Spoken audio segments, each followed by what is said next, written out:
Hey everybody, welcome to our special information webinar about the Trading Triangle program that we held in Maui. I guess it was a couple of years ago now. With us today to share their experience, we have David Hines, we have David Thomas, we have Andy Thomas, we have Stephen Hammett. Hi guys. Good afternoon. Hello. Hello everybody. And Sherry is on the line with us too in case she has anything to say. I don't know if she will or not. But essentially we have two Daves, we have two Thomases, and we have Stephen and John on the side, as they say.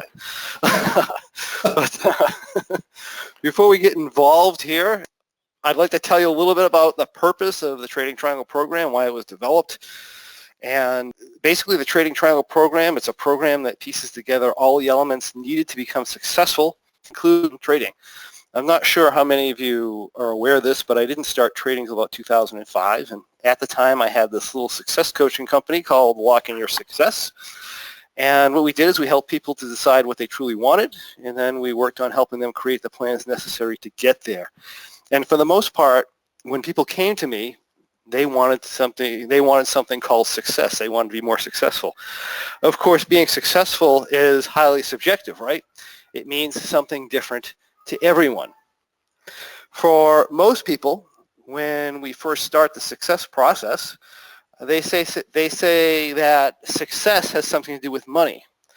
But when we really dig into what it is they actually want, it's never about money. It's about a feeling they think money is going to give them, a feeling that they think they want, a feeling of security, a feeling of being loved, a feeling of significance.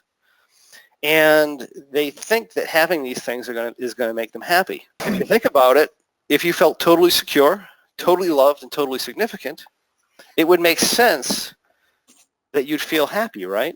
You'd feel successful. But you'd be wrong. Because if you were ever to feel totally secure, totally loved, and totally significant, there's one other thing that you'd also feel, and that's totally bored. You see, we as human beings, in order to feel fulfilled, we have to have a balance.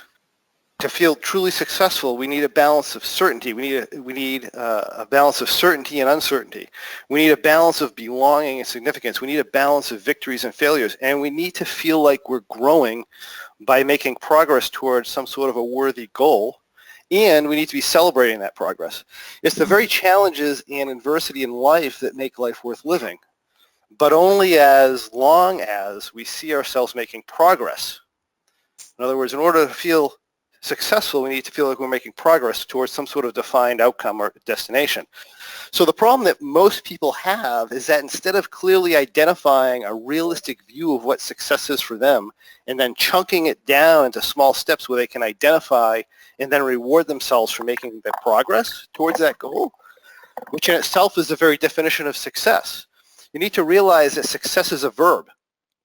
It's a process. It's not a thing. It's not a destination, but rather an ongoing process of overcoming challenges and then rewarding yourself for doing so.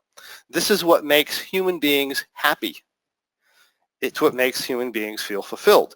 But what most people do is they create this false and unrealistic illusion of what they think success should be.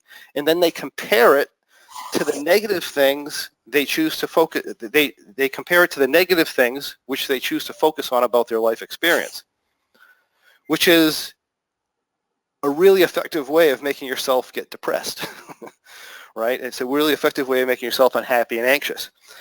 You know, I often tell people you wouldn't want to have a realistic view of success and then compare it to the positive things in your life, because then you'd have to see yourself as successful and you'd have to be happy. And if that were the case, what would you do? I mean, if you have an identity of not being happy, if you have an identity of not being successful, that would screw up your whole identity. And we can't have that. So instead, what people do is they mentally create this huge, overwhelming gap between where they are now and this completely screwed up ideal of success that they kind of draw out for themselves, until they get so unhappy, they get so scared that they desperately jump at anything that's going to get them the one thing they believe is going to solve their problems. In a lot of cases, that's money. And they want to do that in the whatever appears to be the quickest and easiest way possible. So for some people, this is network marketing. For others, it's flipping houses or real estate investing or starting an internet business, anything where they heard of people having a financial rewards that appear to come quickly and easily compared to whatever they happen to be doing now. Anything that on the surface looks simple and easy, perhaps something like trading. And of course, the majority of marketers out there perpetuate this fantasy with all sorts of outrageous claims, right? So we dive into trading with certain expectation. And then the worst thing that happens, that could possibly happen, happens. The trader wins. You know, they find some trade or something, they win, I don't know, 18 months in a row, and they think, I finally got it, I finally figured it out. Why didn't I do this 20 years ago? So they jack up their trading size by maybe a magnitude of 20, and perhaps they even quit the job, they start a hedge fund, they be a full-time trader, whatever it is, and things seem to be wonderful. Now you might be thinking, that doesn't sound so bad, but it is. It's really bad, because the trader, whoever he is, he doesn't yet realize that every trade, every system, every strategy, no matter how wonderful it seems, they all have a dark side. The dark side the trader hasn't experienced yet, a dark side that they don't understand, and he's not prepared for, or may not even be aware of. And by the time he actually discovers what's going on, he's trading much too large for his understanding of his risk, often much too large for their net worth and definitely for their experience level, right? And it may be even worse. They possibly have even given up their customary income source, or perhaps they're even trading money for other people. And even worse than that, he's probably got no idea of how to handle the very real challenge of dealing with the cash flow characteristics of a trading business. Nor is he even remotely prepared to deal with the psychological challenge of trading while under the stresses of depending on being profitable to survive. Especially during the inevitable drawdowns that all trades, all strategies, all traders are going to experience as a trader. I've seen too many traders hit a lucky streak, size up, go out on their own, or start a hedge fund, or start trade alerts, or even an education company or whatever, who clearly don't understand their trading. They don't understand their psychology, and they don't understand the characteristics of a cash flow business. And as a result, they run into some really big problems. And, you know, there's always the other side of the coin. You break even or you lose, right? You start trading and things don't go expected. At first, we think this can't be right, you know, or this trade sucks, or we try one thing after another, going through good periods followed by bad periods, ultimately trading from one trade to the next. I have this quote that I have, is that most people are depending on some sort of set of rules to save them when becoming a trader, rather than becoming a trader and then utilizing the appropriate rules for the situation. You see, I talked and I've studied with thousands of traders. And if we look at the traders who've been successful for many years, the traders who've been successful for decades, they have a lot of things in common. But one thing they don't have in common is the trade. They don't have the system in common. For the most part, they all have their own ideas, and for the most part, they all trade differently. Now, if you interview 50 traders that have been successful for years, for very long periods of time, and you find out that they all trade differently, and then you interview 50 traders that supposedly trade a specific broken wing butterfly trade strategy, for example, and maybe 10% of them are successful for any long length of time, it starts to become crystal clear that the trade itself, while it may provide some short-term successes, the trade has very little to do with long-term success. And that's one of the most ironic things that I find as an educator, because 99% of the people who come to me or contact me about learning to be traders or learning to be a good trader, what they're really looking for is they're looking to find a trade. And I find that sad, because I know they're on the path of wasting time.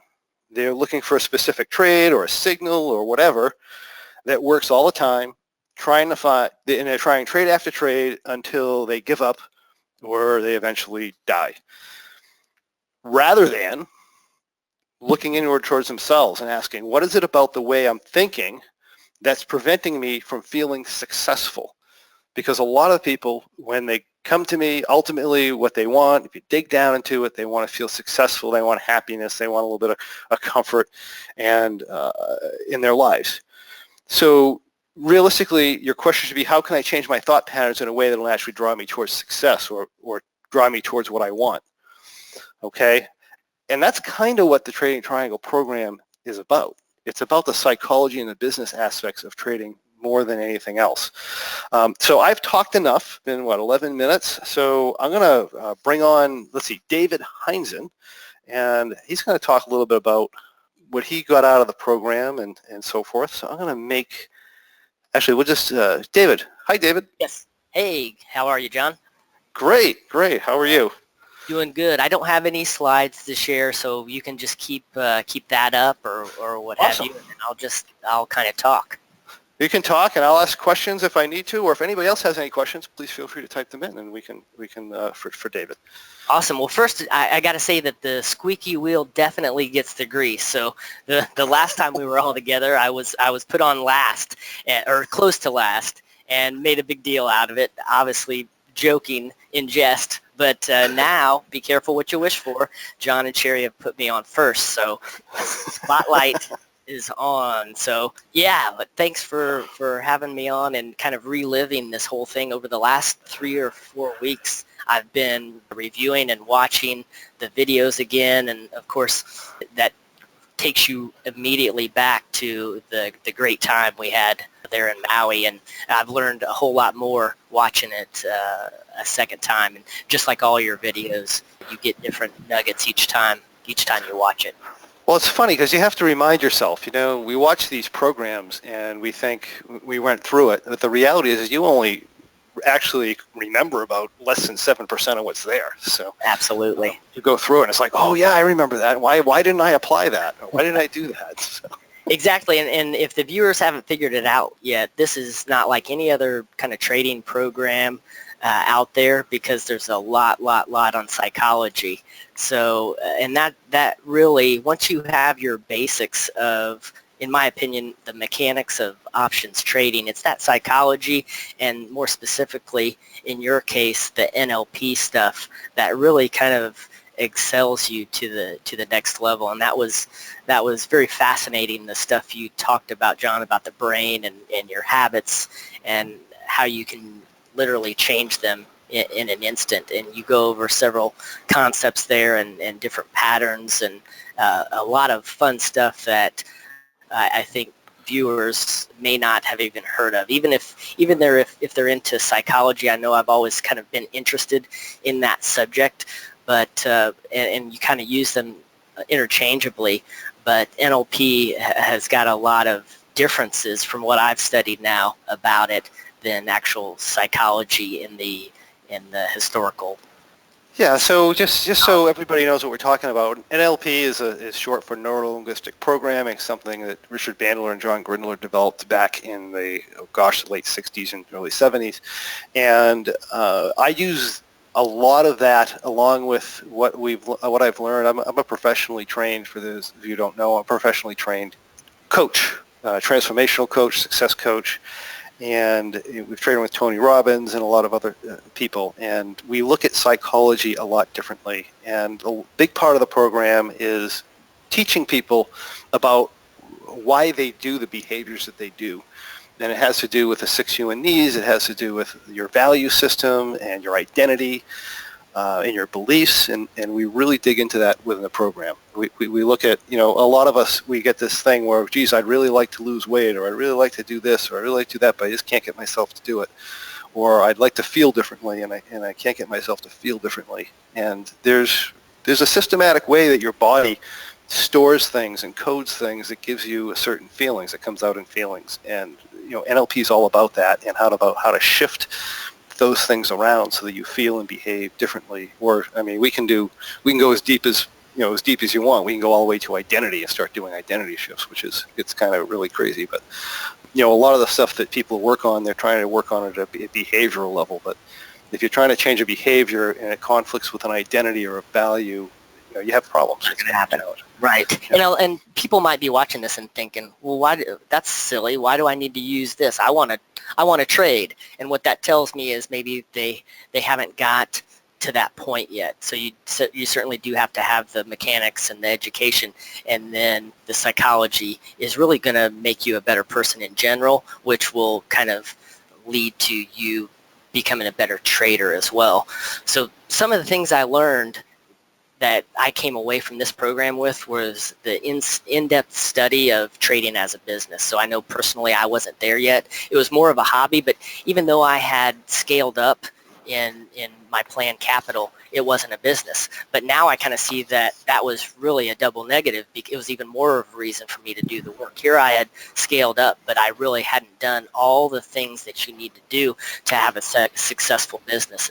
And so, John, you've got a lot of those spreadsheets in there in the finance arena and your net worth, stuff like that. So I had a good kind of foundation with that, but I hadn't gone into kind of the operating costs of businesses and how to look at my trading as a business. And then I'll also kind of give a plug there. John and Sherry both helped my wife and I. They mentored us as we began our own small real estate business of rental properties.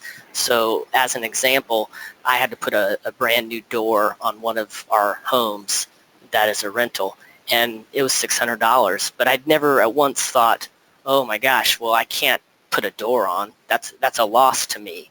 You know, it's a cost of doing business, and there's lots of stuff that I have to buy on an ongoing basis, but I never look at that as, say, a loss. And so traders have to have that mindset of, I'm going to have a loss in an account here and there, and I have to be okay with that.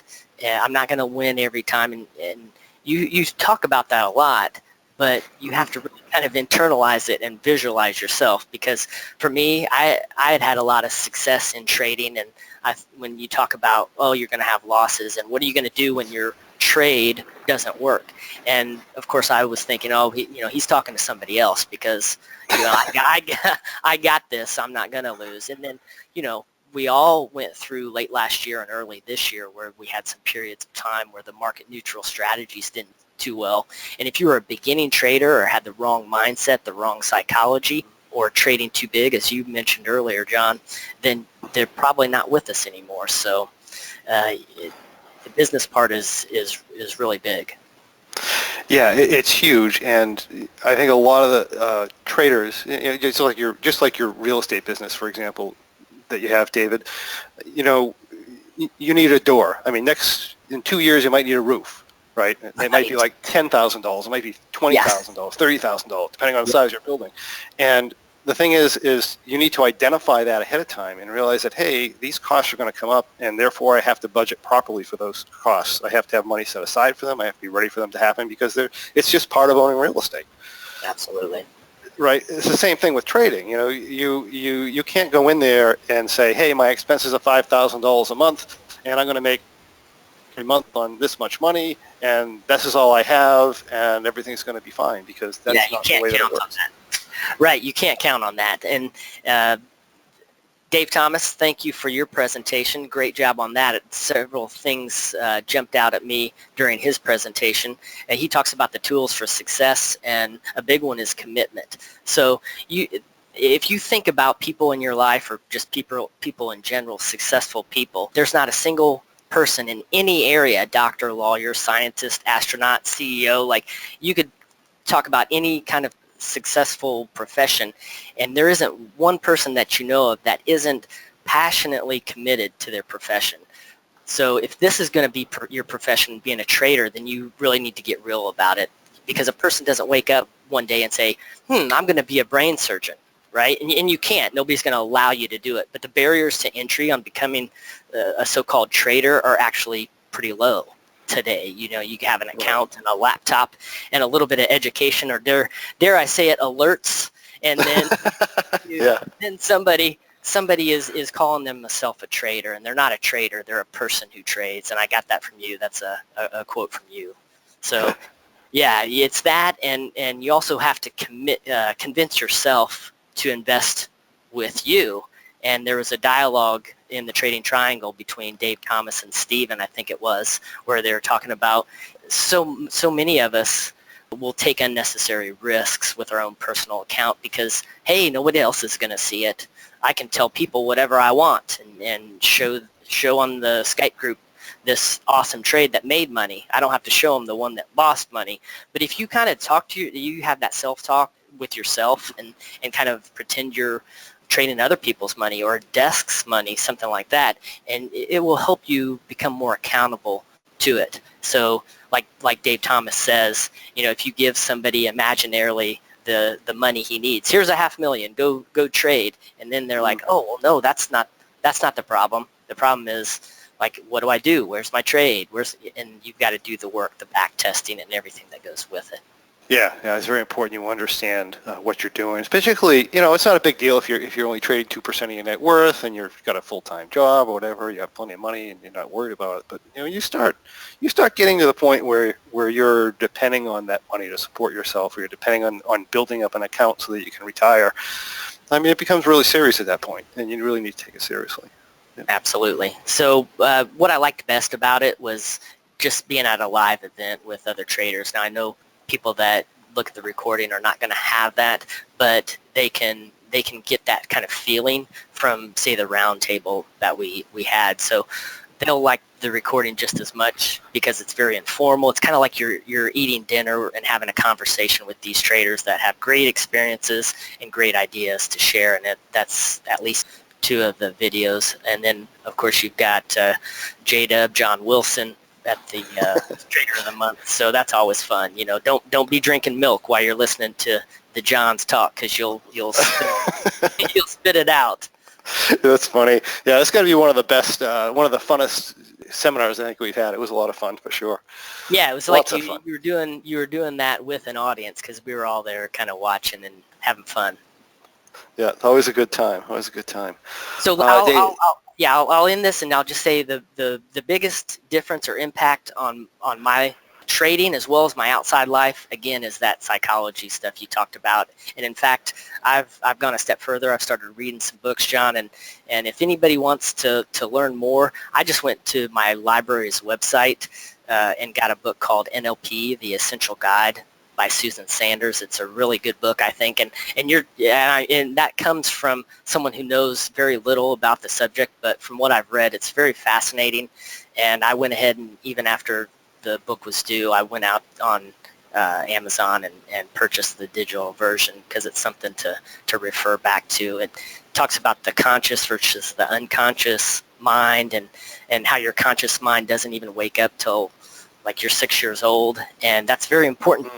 That was a big concept to me, because I've got 3 young kids. So my wife and I have to be really careful and intent on saying the right things to our kids, because this is when they're forming their lifelong personality, beliefs, identity, and all that stuff you talk about. So the thing I'd like to leave the viewers with is a question to kind of answer individually, to say, like, what are your trading habits? Are they helping your trading life and your personal life, or are they actually hurting them? And what can you do to change them?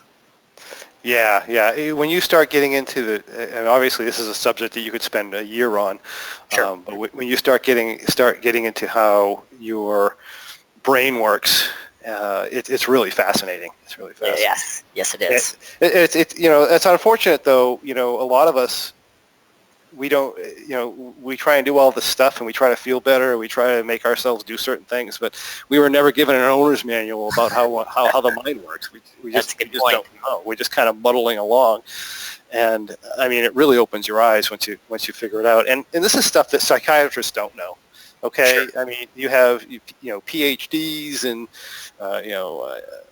in psychology, and they don't know this stuff. And well, they're more, as you said, they're more focused on why are you doing it, and what medications can we give you to help, as opposed to how did you come around, how did you come about with this habit, what triggered it, and how can we change it? Right. I mean, you think you like something because you put it in a certain spot in your neurology, and what people don't realize, you can just change the spot it's located, and it changes the way you feel about it. It's just kind of crazy, and it's like you don't even have to believe it. You just have to go through these processes, and it's amazing what they do. So it's pretty neat. Yes. All right. So it says, David, you are the talent. Yes, you are, my friend. Well, thank you. Oh, and also, by the way, It's my understanding, John, that you had a couple of really great presenters during the Trading Triangle.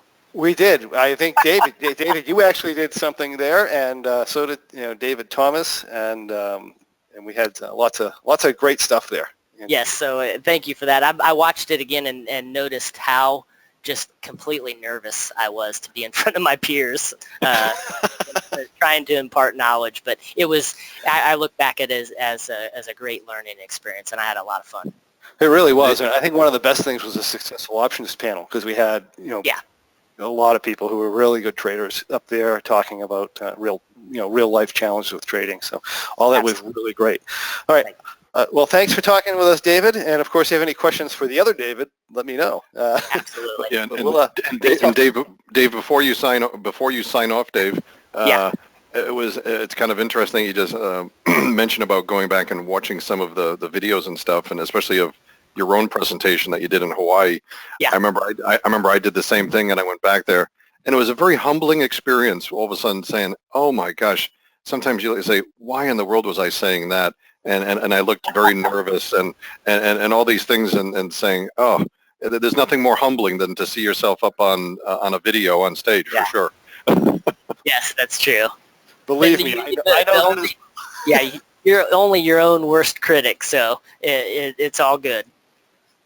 It's all and good. And Dave, I thank you for a lot of the things that you mentioned. I mean, it was a wonderful experience, and I know some of the stuff that you had done up on your presentation stuff I thought were just fantastic. I enjoyed every moment of it, and I think that some of the things that that I was going to talk about this morning was probably the things that nobody sees in any of the slides. If you were to buy the program, and all the videos that John is in, and all the PowerPoint slides, and all of those things I think are just fantastic. But there was I was thinking about when John was talking about, hey, let's everybody, let's come on and say like maybe a good thing that happened during this whole time frame of the presentations or the Trading Triangle in Hawaii.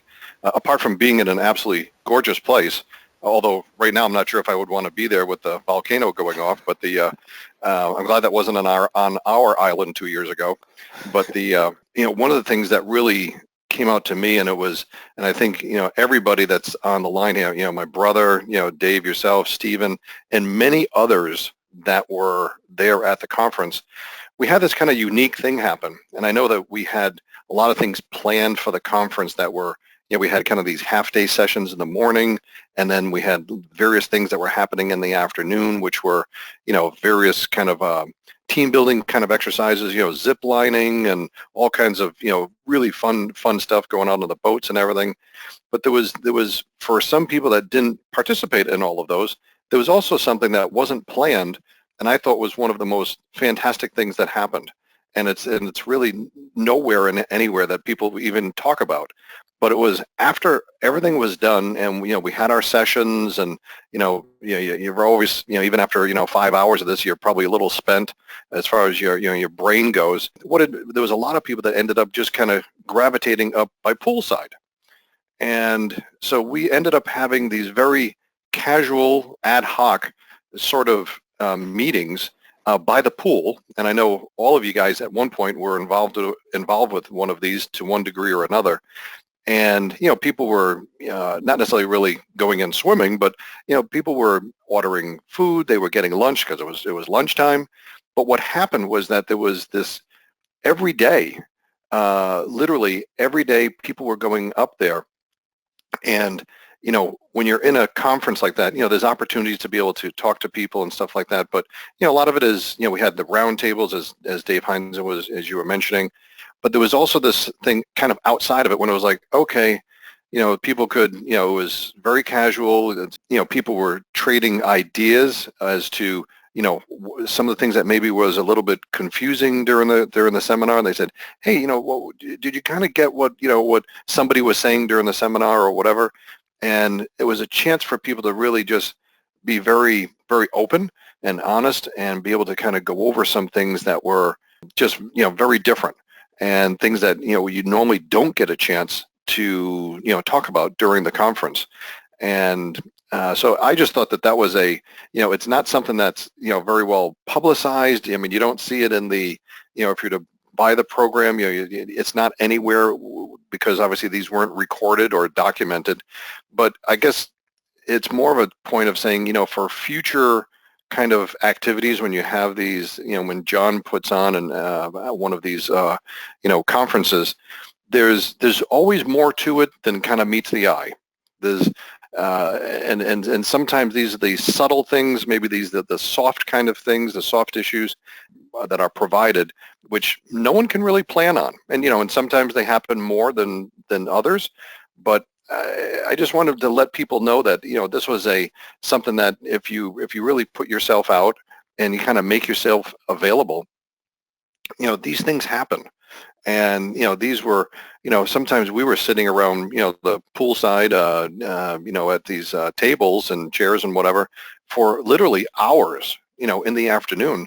And some people said, this was like, it was just a fantastic session. And I don't know, John, I can't remember, and everybody that's on here, my brother Andy or Dave or Stephen, I would ask, please, open up your microphone and talk about this, because I really do think that, again, this is not just me talking, just one-on-one here. It's, this is, I would love to hear even your comments about, your experiences, during that time frame of, kind of poolside discussion.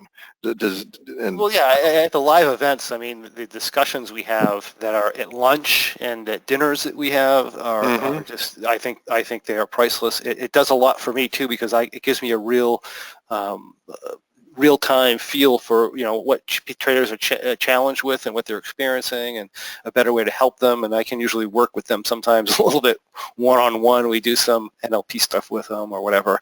The training was really great for that because we had 4 days, and we kind of planned half days because, well, we were in Maui, so you don't want to spend all day inside. So we did a lot of these great events afterwards. Yeah.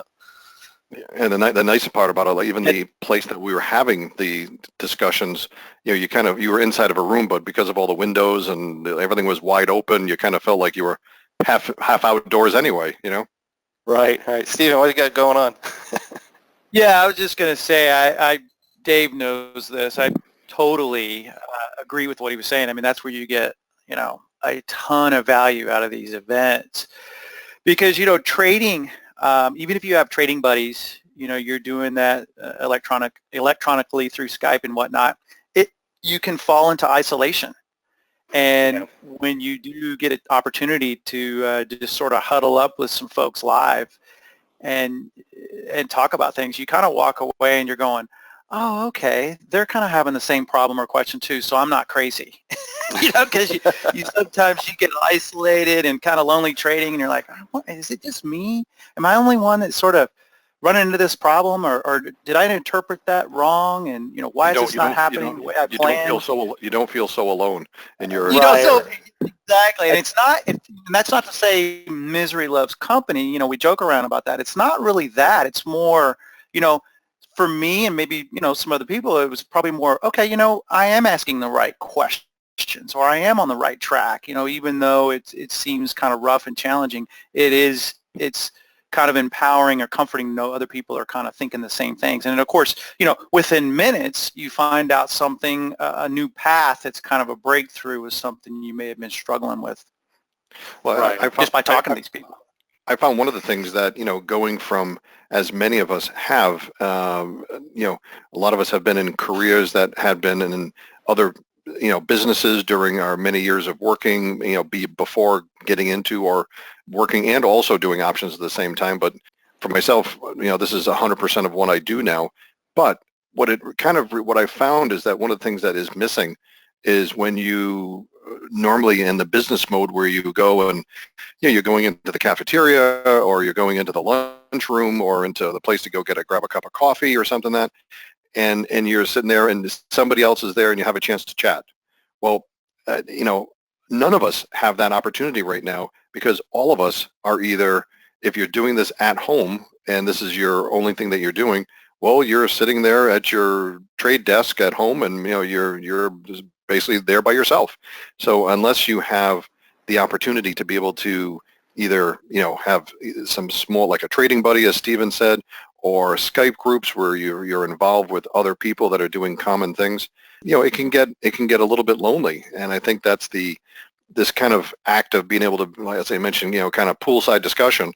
That's what was really nice. And I think that all of us who have done this for many years in business, that you've had the chance to be able to kind of, rub elbows is something I think they used to say, down by the water cooler, which I know is probably a really old term now, and I never, but it's like, go grabbing a cup of coffee or something.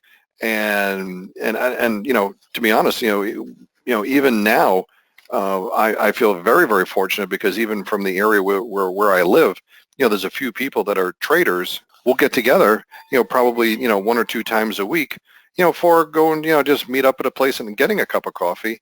And it's, we're talking, and many times we end up, these people that are all trading, but, we'll end up talking about other things as well. And, so it's just a way to be able to communicate. And I think that's that's an important piece. If you have that unusual, and I know it's maybe a little bit unusual for me because I got some people that live, fairly close by that we can do that. But, sometimes it takes, an extra effort to reach out to find those people as well.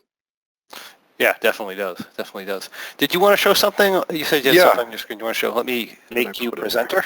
So one of the things that I had looked at, and this was actually, I pulled just one slide from the presentation that I made in Hawaii, and I think some of these things are, Dave touched on these when he was mentioning some of the things that are essential for success. And we looked at it and said, commitment, education, business plan, capital. And this was something that, I talked during the session that was a large part of my presentation. I'll only show this one slide during this as kind of a, as saying that there's much more behind this during the videos, and I think I probably talked for over an hour about this stuff. But the thing is that many people, John talked about business plan, capital, education. We all kind of talked about this, and we all kind of had our own separate kind of angle on this stuff, if you want to, from that perspective. But, one of the first things that Dave Hines was just talking about when he was saying, he said, this commitment. Is this a hobby? What is this? Is this something that you're doing just, to, get a little bit of vacation money, or is it your full-time job? And, depending upon what you're doing with that, it's an important piece, as is whatever thing that you actually decide to commit yourself or to be committed to doing something. It's the typical things is, okay, well, you got to go get educated. There's many methods, John's programs, from the individual, as he was mentioning before, the individual trades, but as we have found out that, there's a lot of growth and opportunity beyond that as far as continuing education that comes from many of the various seminars that John now has put on over the past, well, I guess, 3-4 years now, John? Starting off in New Hampshire? Well, actually, yeah, right. We've had three years now. Yep.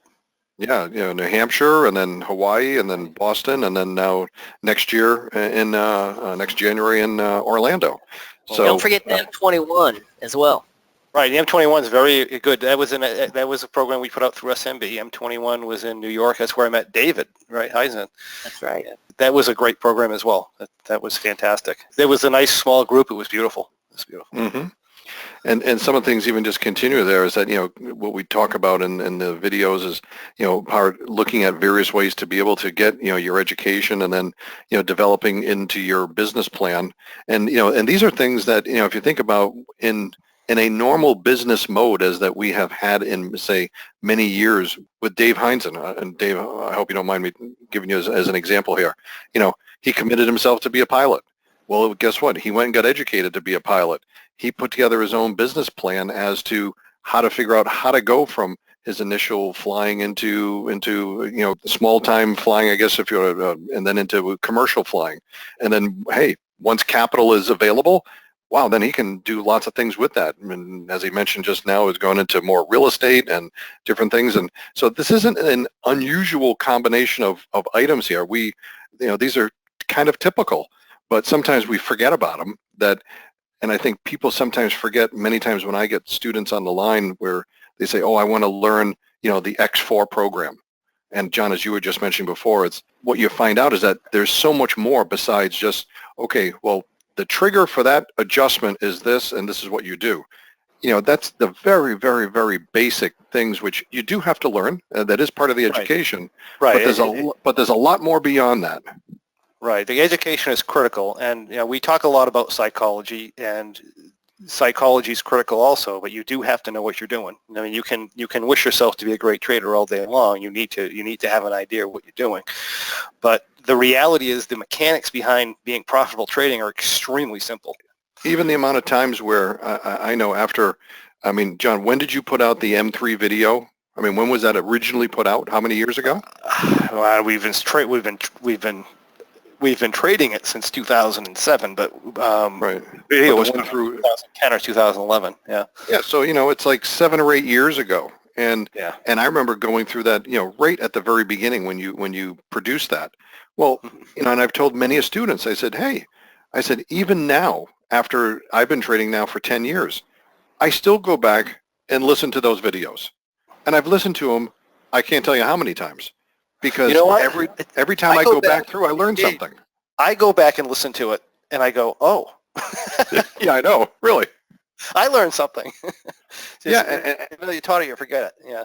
Yeah, and there's so much, and sometimes people ask me, well, Dave, can you just show me these trades? And I will say, well, hey, ultimately it's up to you how you want to spend your money, if you want to get mentoring or you just want to buy the programs or whatever. But I said, there's what I've seen from people is that once they've kind of got into it, so to speak, they've learned like, okay, there's a lot more to this than just, okay, I just need to learn those specific rules about that particular trade. And like I said, I've gone back, and no matter what it is, whether it be the M3, the bearish butterfly, the rock program, M21 for sure, which has so much material in there. And then going back through, New Hampshire and all the trading triangle, as we're talking here today in Hawaii, and then last year in Boston. There's, like Dave, you had mentioned, Dave Hines, as far as going through, kind of rehashing through the trading triangle videos from Hawaii. I remember walking out of one of the sessions one day, and our friend Raymond, and he says, and I mentioned to him, I said, boy, this is, great stuff and whatever. And he says, yeah, he says, the best thing I saw was John went over some stuff that I had heard back in New Hampshire, and I was so happy that he went over the same thing because I had forgotten all about that. So he says it didn't have to be new information per se, but it was like rehashing some of the things where you need to hear it again. And that's why I keep going back to the videos, and sometimes it takes, as I say, a commitment, upper left-hand corner here, 100% commitment of saying, how are you going to continue your education? Well, guess what? So much of the material is all there. You just got to go and spend some time listening, and there's a great amount of information there that you can go and to be able to help yourself in your personal pursuit of whether it be trading or whatever. But, we're specifically talking about trading here. But many of these things, as John talks about in the psychology aspects of things, can lead you in all facets of your life. Wouldn't you say so, John? Yeah, definitely. Because the reality is success at anything, including trading, is pretty much the same thing. Just and if you get those concepts down, you'll be successful. Even if even if you decide you don't want to be a trader, you can be successful. Yeah, so I think just to kind of sum up, there's, as part of the specific things that, John's putting forth today as far as this trading triangle, event that we had, it's if you haven't, number one, if you didn't go, or if you're still wondering whether you should, look at the program as something that might help you, I would highly recommend it. And it's because it certainly has helped me a tremendous amount. And also I'd say, for people that are thinking about even, future programs to wonder if they should, continue their education and go to some of these things, I would highly recommend it.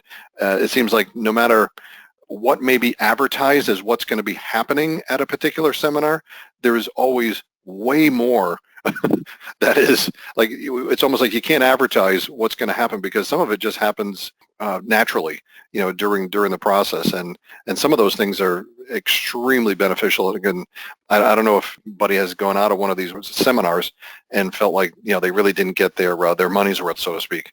So anyway, I just think it's a fantastic. I feel just great to be a part of it. So I just a great thing.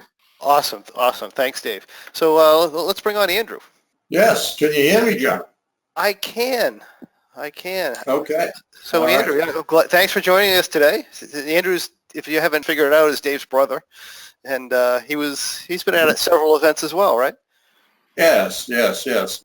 There's been a lot of good information shared so far, but I thought that I'd give you a little bit maybe different perspective in that I'm not really a full-time trader, whereas, the other folks really represent that, side of the business. But I've been at it quite a while, as my brother Dave didn't mention that he got me into the options business quite a number of years ago. He dragged you into this thing, huh? Yeah, back in '09, actually. And, we've basically progressed through a number of mentors, if you will, and some, better than others. So now we're here with John, and I think it's made a huge difference in certainly in my trading, and I think David would say the same thing. So I have a couple of items that I wanted to cover, and they're more about trading than they are about psychology. I think we've had a number of points, good points made as far as the psychology of the trading triangle, but one of it is the actual system itself. So I don't have any slides or anything, but some of the important points that I took away from the Hawaii seminar and the other ones that I've attended is to trade the market that you have, that's in front of you. I know, speaking personally, I've had difficulty with trying to keep to the rules that would have you do an adjustment, but you feel like, well, I think that the market is going to come back or it's going to reverse, and then I'll be fine.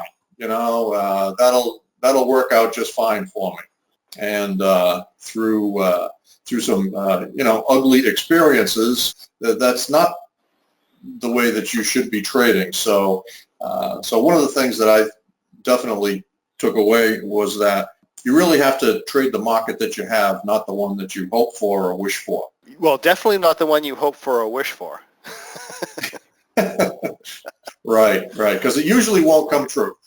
It usually won't come true. I'm kind of a proponent of doing technical analysis or maybe making a trade plan according to what you think might happen. I'm totally for that, as long as you're doing it when you're not in the trade prior to trade entry. Once you enter the trade, your psychology's screwed up. So you have to, right.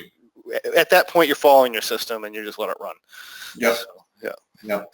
And that's kind of what I meant for trade the market that you have and the plan that you've laid out. Right. The other key thing is know what your loss limits are. It's easy to, through either inattention or fear of making an adjustment, to let your trade run to a loss that you've maybe defined previously as a max loss, but by the time you get around to it, it could end up doubling what that is, or even worse. So you've really got to understand that a max loss is a max loss, and you got to take it and move on. Right. That's fantastic advice. Which, when you really think about it, you said you're talking about the system, but really you're talking about what? Yeah, psychology. Right. Right. Yeah. Right. Yeah. I mean, you're right. It is more psychological than it is the system. And along with that is not to touch the trade too often. Again, this is psychology. If you're sitting, in front of the system, or you have access to it, you're kind of checking things, and it's very easy to try to put your hands on the system and make a little tweak here, make a little tweak there, when you shouldn't be. And, all of us, I'm sure, have experienced making a midday adjustment and only to have the market come back to where it was, and you've totally wasted a bunch of money. So yeah, we all have challenges with that too, I think. Yeah. I don't know anybody who doesn't, including myself sometimes. Yeah, it's hard to keep your finger off the mouse and the execute button, you know. Definitely can be from time to time, especially when you have certain schedules and stuff, you know, and Yeah. yeah, it adds pressure to you, and it makes you make, sometimes it pushes you into decisions you really shouldn't be making sometimes. Right. Right. And as I said, I'm not a full-time trader. I'm fully retired. So we've got, vacations and other kinds of things that I'm doing. So, matter of fact, I'm headed out this Sunday for an African safari for 3 weeks. So, I've planned that, and I'm not going to be obviously doing any trading from the bush, as they say.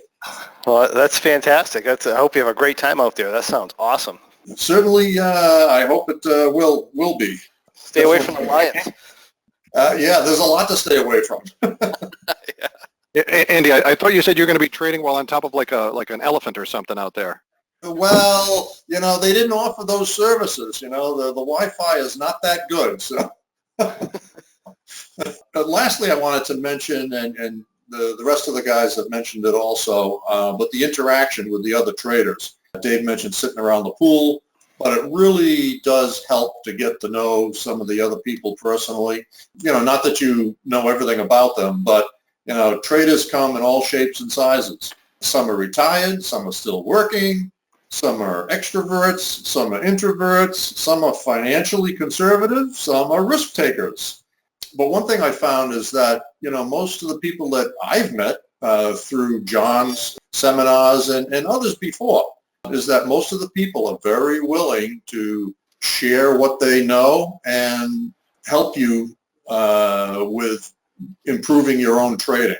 I find the group of people involved with this are extremely helpful when it comes to that, and extremely open, which is not always the case. People like to keep their finances and performance to themselves a lot, but I find that these guys are very open and very willing to help and share their ups and their downs. So anyhow. That is a fantastic part about being live. It's great for me too, and I get to meet some of the nicest people who are traders, and I really appreciate and I'm grateful for all you guys that follow and come out to the seminars. Yeah. Very grateful for that. Yeah. And so, and likewise for you, John. I think you really have a good attitude towards bringing up all these people together, and many times. Question me as far as, who is this guy? He's just out there to make money. He doesn't care. He's just taking your money. He's just like everybody else, and it's just not the case. Well, thank you, because it's definitely not the case. Believe me, I really appreciate, and I will love to hear the stories of success from you guys. It means a lot to me. Yeah. So which is why we focus on success stuff, right? So that's yes. So that's so those are the points I had, and thank you for letting me share them. And thanks for coming on. And I guess it's time for Stephen. Hey, John. Hi, Stephen. It's really interesting, kind of coming in as the closer. Now I know what Mr. Hines was talking about, and luckily there's so much more to talk about. Awesome. Yeah. I think all the things everybody's mentioned is fantastic, and it's always interesting to get the varied perspectives and what you can take away. And I think what's interesting is that the theme always kind of falls back or comes back to psychology, right? So I think of the trading triangle as a three-legged stool of success. So you got to have a trading system, you got to run it as a business, and you got to have the psychology, or what I like to refer to as the right mental capital. Now, if you'll notice, I gave that to you in a specific order. And that order is exactly how almost all traders emphasize the three legs of the stool. The trade, the operational instructions. Right. Maybe we'll start to run some cash flow, some analysis of how performance is going to go quarter to quarter. If we're lucky, we'll do that kind of planning. And then if we get past that, we might think about how we we think about things and improve our mental capital. Mm. And as John will tell you, you've got it backwards. Reverse all that, right? Because Right. I know for me and everybody when we start out, and especially I've recognized now that I'm doing coaching for brand new traders, we seem to fall into this trap. If I just find this one trade that works, I can make all a the business time, and I'll feel better. yeah, then the business will work itself out, and then I won't need psychology. And that just cannot be farther from the truth. Yes, you need to work on all these things in parallel. It's not necessarily, you know, I'll work on one and then I'll get to the other. You have to sort of work them all together. Kind of as this logo that John is showing. Those are all sort of symbiotic, right? It's the Venn diagram. Everything has to be working together, but we don't put enough work into the psychology. So obviously that's where I want to kind of highlight the things that I took away from it. You know, you got to have a growth mindset is the first thing I think of when you think about psychology. And what does that mean? We hear that term tossed around. There's a great book out by Carol Dweck that talks about that. And in simple terms, it's you got to have the willingness to learn. You can't be afraid of not being exceptional immediately with something. Most people that come into this business or come into trading are type A personalities. They've been successful at everything they've done, from schools to careers to, you know, things outside. You know, they're running marathons, triathlons, whatever they're doing. They're always really, they find success early. And they may not have a growth mindset. A growth mindset means that you have to recognize that failure is simply the steps on the success ladder. You have to embrace failure. You have to recognize that that's where the learnings come from. You don't learn anything in this business from wins. Matter of fact, you probably become complacent. You start to get lazy, and you think that it's you that's creating this success, or maybe it's the trade, and that's simply not the case. You know, you learn the most when you get whacked across the face. And who was it? Mike Tyson says is, you know, everybody has a plan until they get punched in the face. Right. Yeah. Hello, February 5th, 2018. How many people Indeed. got whacked in the face there? So, you know, those are sort of, you know, you can frame it as a failure. I don't. I frame those situations as learning opportunities, and that's what makes you better, and that's what propels you to success. So, you know, that to me, that's part of having a growth mindset and a winner's mindset. You can't become defeatist in that situation. Earlier this year, and to some degree last year, we had an abnormal market grinding up with rising vol. That caused a lot of problems. So you need to be able to lean on a winner's mindset, a strong psychological makeup in those difficult times. And that's not the time to quit or change plans or hop around. You know, you take your plan, you review it, you modify it, you digest the lessons, expand your thought processes, launch the new improved plan. That's what you're doing. It's a constant process of that, right? I think that's a really good point. You know, you have to look at your plan, look at what happened in the market, and kind of ask yourself, well, is this going to be a long-term thing? You know, why did this plan fail this particular time?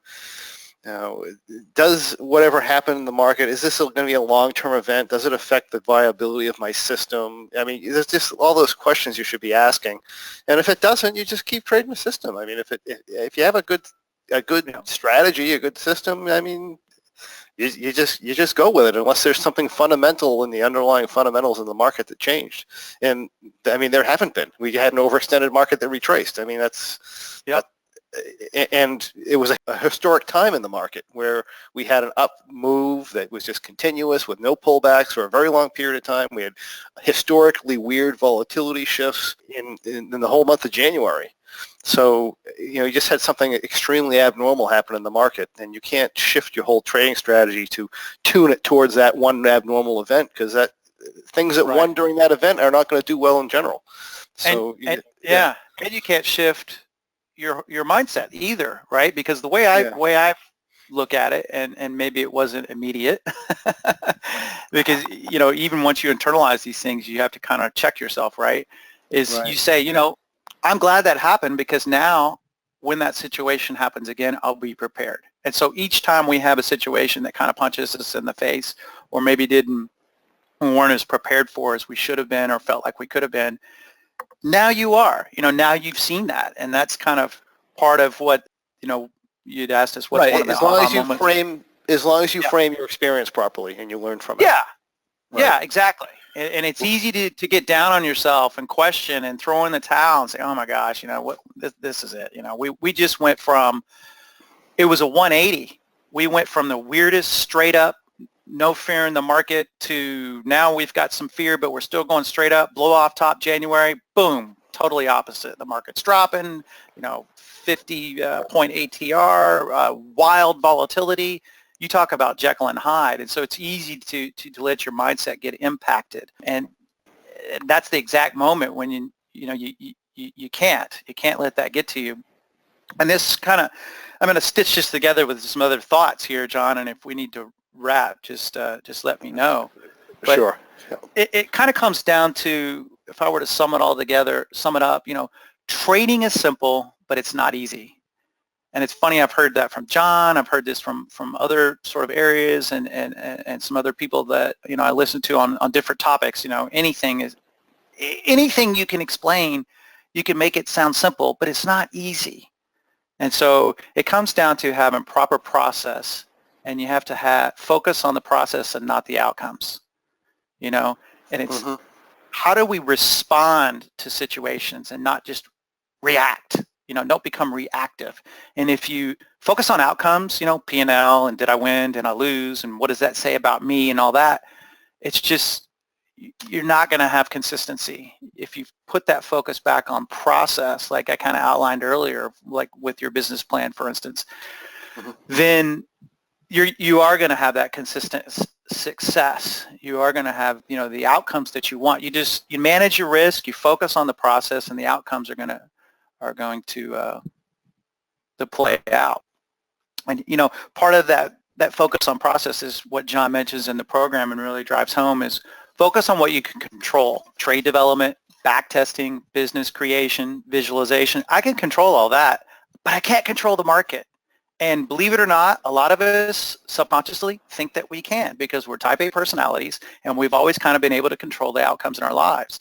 And all we can do is stack the odds in our favor, try to get a high probability situation, and then we let the cards fall as they may. But we can still control what we can control.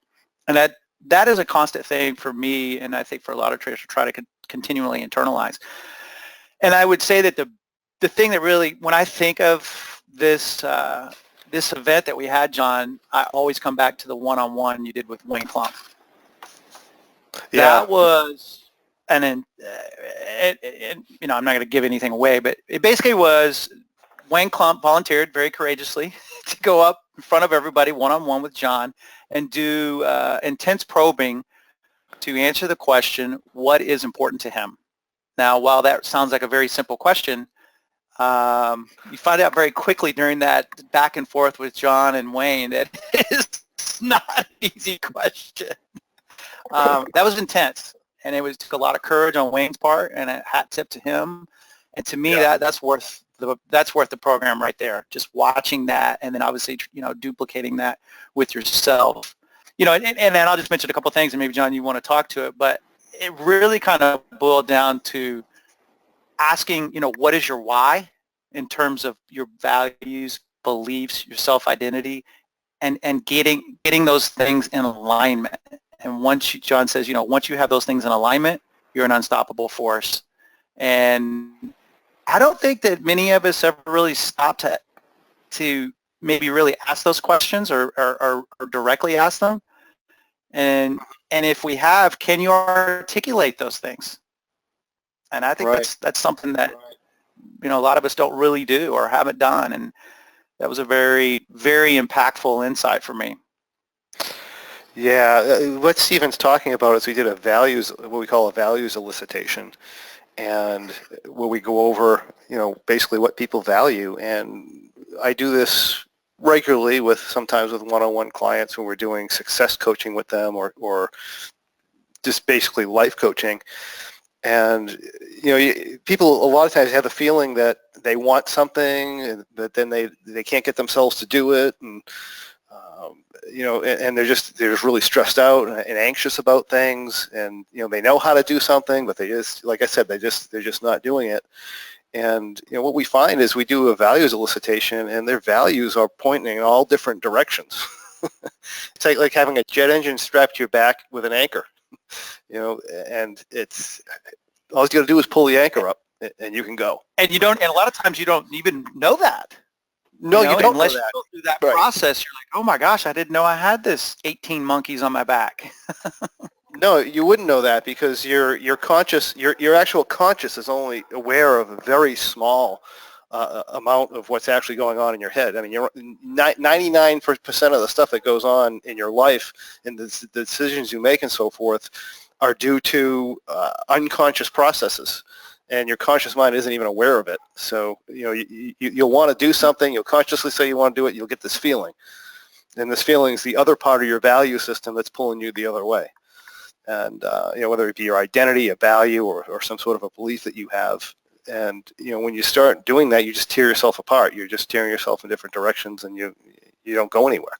And you don't particularly feel good about it either. So, this whole process is about bringing all the unconscious things that are going on within you to the conscious so that you're aware of them, so that you can deal with them and put them back in your unconscious in a structure that's going to push you towards what you actually consciously want. Mm-hmm. It's a really powerful process. Mm-hmm. As anybody can tell you. Yeah, I mean, it's just like I said, that piece alone is worth the admission. And I just got one other thing I'd mention, John, mm-hmm. in terms of this program kind of really propelled me into really digging into more self-improvement. Aspects, about, not just what we do in trading, but, in our overall life.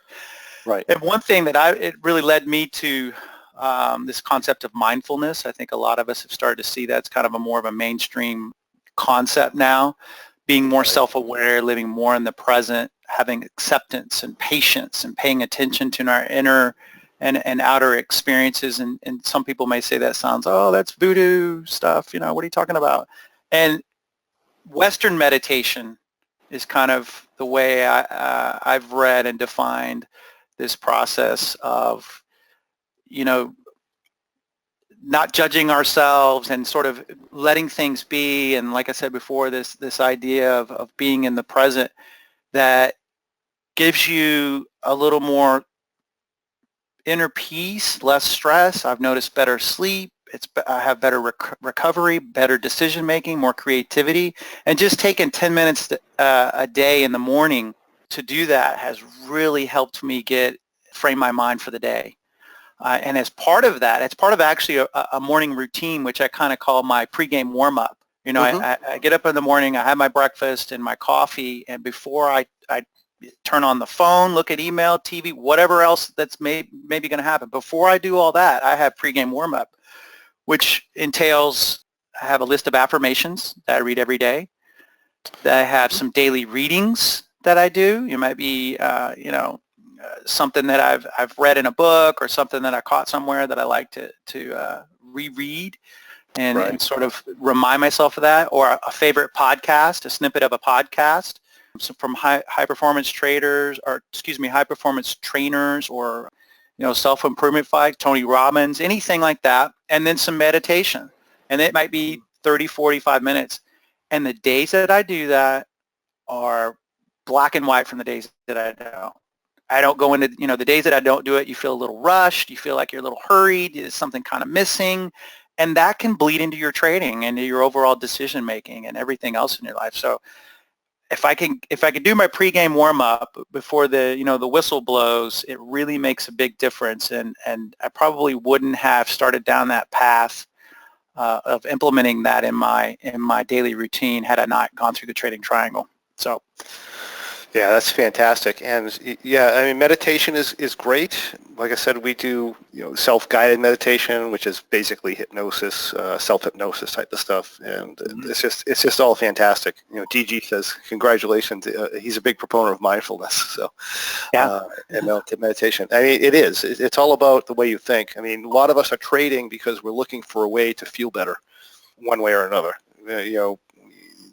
yeah, you're trading to get money. Well, why do you want money? Well, you want money so that you can feel better. You pay for, to pay for stuff so you can feel better, to buy something so you can feel better. Everything's about feeling better. And the funny thing is you can make money, but you can feel better right now. It might take a little while to make money sometimes, but you can feel better right now. You can go in and you can feel good while you're making money, rather than desperately trying to find something that makes money and doing all the wrong things. It's I mean, a lot of you, like you said earlier, and I think you hit that really well, is most people do stuff backwards, and that's what they're doing. They're trying to get something to make themselves feel better when they can make themselves feel better and then go get it. And they'll be much more likely to get it if they feel good about themselves. It's just one of those big circles. Can I make a point though? Because maybe, Stephen, it was the morning yoga. Yeah, that's right. It was the morning yoga. You know what? Now that you mention it, Sherry, that kind of spark in my mind. It just makes a difference how you start your day rather than our mundane sort of routines we get stuck in. And you're right. That's actually true. because I've been doing, it's called, actually, I'm going to just give a plug for a book. It's called The Miracle Morning. And so I recently have read that, and I am practicing it now, and it has made a big difference. And yoga is, or they call it exercise, but I just do yoga for my morning, but that helps a lot. And there's a whole process to it. So I will throw that in with the notes too, so people are interested in that. But yoga's definitely great. Yeah. Doing yoga in Maui, watching the sea turtles next to the ocean wasn't so bad. Yeah, it's kind of hard to have a bad day after that. Yeah, not a bad way to start your day. So it's just some of the extracurricular activities, right? Awesome. Well, those are some great insights. Thank you. Let's see. Is the guided meditation self-hypnosis in the videos? I do some hypnotic sessions in the videos. And generally, if you go to anything I go to, I'm always using hypnotic language and doing things that you probably are not aware of while I'm talking to you. So I know, Stephen, you picked up on some of that while we were there. But, oh, yeah, for sure. Yeah. We're always working with that. I try to integrate that into everything that we do now, and it's just my goal is to get you successful. Ultimately, I don't really care if you're ever a trader or not. What I want to do is I want to change people's lives. I want to get them successful, and if that's through trading, that's fantastic. If it's through something else, that's just as fantastic. It doesn't really matter to me, and I do everything I can to instill or push in or sneak in any kind of bit of information I can to get you to become more successful. And just so that you're aware of that, you can know it's there, and that's what I'm doing to you. So if you don't like it, go somewhere else. But anyway, that is, in a nutshell, thank you for, first of all, I'd like to thank all of you guys for coming on and sharing your experience with us and sharing some insights about the program. I don't usually push programs, but I will push this one. Like I said, it's my goal to help people and to get them to become more successful in whatever they're doing, live happier lives. And success isn't always about money, but it's about giving them happier lives. And I think this program does it. I think it's one of the most impactful programs, or I think it is the most impactful program we've ever done.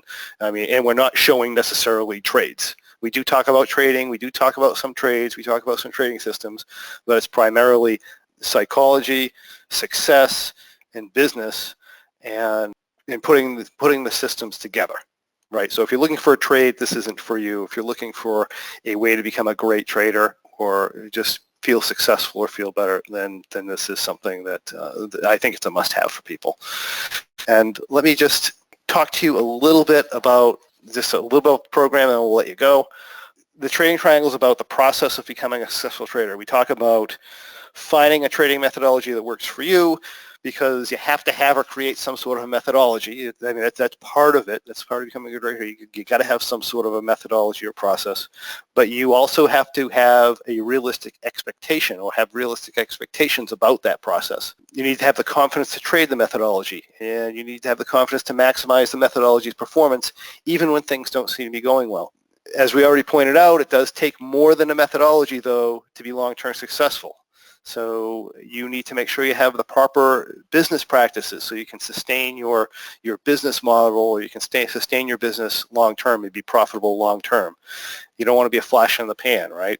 And then, of course, there's no point in having psychology. There's no point in having a business model if you can't get yourself to follow it. So you need to have the proper psychology to make that happen. So in the program, we discuss trading strategies and adapting to changes. We dive into mastery. We show you what it takes to become a master at anything, including trading. We cover the trading business, what you need to know before attempting to go out on your own as a full-time trader, things like net worth requirements, budgeting, determining cash flow expectations from your trading business. We talk about disaster scenarios and hedging and emergency plans and disaster plans. We get down and dirty with psychology, behaviors, beliefs, values, and identity, and how you adjust them and change them in ways that provide maximum impact on your life so you can propel yourself forward. In the program, I use my training skills, my experience as an NLP, or neuro-linguistic programming master practitioner and instructor. I'm a master hypnotist. I am a transformational coach, and I use everything I have to help you transform the way you think and the way you behave. We dig into how you work as a person, how humans work. We look at fear and stress and why it occurs. We uncover what drives all our behaviors. We provide exercises on how to determine your true beliefs, your true values, your identities. And we adjust them in a way that's going to help you move forward in the best way possible. So by the time you're through with the psychology section of the program, you will know more about what drives behavior than you ever thought possible. I can guarantee you that, as long as you pay attention.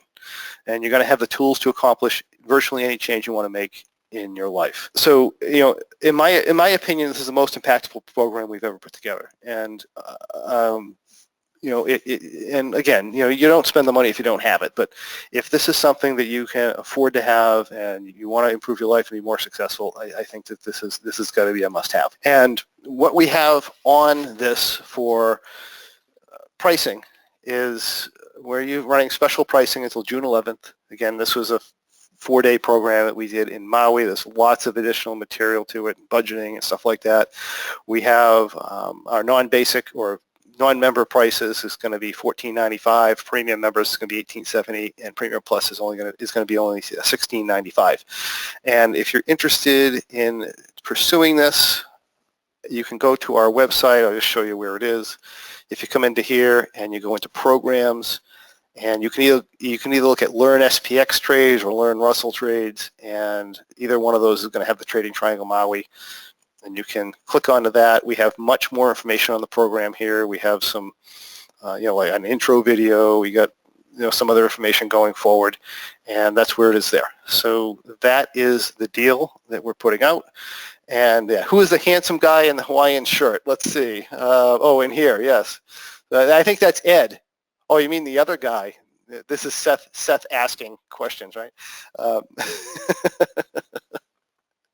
right. Okay. So yeah. So Seth Fredberg was there. Those of you who don't know him, he is the director of options training at SMB Capital. He's also the head of the trading desk there, and he has his own stuff there. We work together a lot. We talk all the time. He's a great guy. He's a great guy to learn from too, for learning the trading business. And he comes to a lot of our events as well as other instructors. A lot of times, like Tim Pearson from Capital Discussions will be there. So a lot of heavy hitters. Oh yeah, and Seth is saying he won the Hawaiian shirt contest. Yes, he did. Another extracurricular activity we had.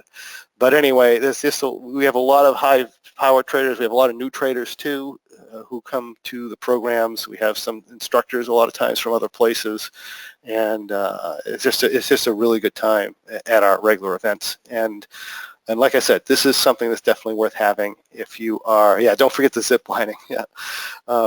This is definitely worth having if you ever want to become a full-time trader. It's just information that I think you must have. So with that, I'll close it up. I'd like to thank everybody for joining us. I'll just give you guys, our website's lockingyoursuccess.com if you're watching this on a recording.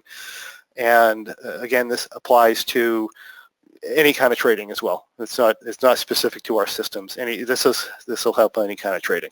So thanks for joining us, everybody, and have a great time trading, okay? And hope to see you at our next live event. Thanks, guys, for being on with us. Yeah, thanks, John.